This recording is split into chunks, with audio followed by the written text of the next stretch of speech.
BS6 XL100 வண்டியில் வந்து ECM போர்டுக்கு போகக்கூடிய மெயின் ஃபியூஸ் ஒரே போயிட்டே இருந்துச்சு.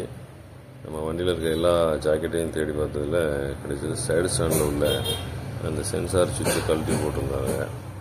அதில் உள்ள ஒயர் வந்து சின்ன புல்லில் மாட்டி ஒயரு கட் ஆகி பாடியில் டச் ஆகிட்டு இருந்து பீஸ் போயிருக்கு. நம்ம மற்ற ஏரியாவில் தேடும்போது எல்லா ஜாக்கெட்டும் கரெக்டாக தான் இருந்துச்சு. அது ஏன் இந்த ECM போர்டுக்கு போகக்கூடிய ஃபியூஸ் அதிகமாக போகுதுன்னு நம்ம தேடும்போது இந்த ஒயரால் பிரச்சனை. அதனால் ஃபியூஸ் போகுதுன்னா சைடு ஸ்டாண்ட் சென்சார் ஒயரை ஒரு மட்டும் செக் பண்ணிக்கிடுங்க.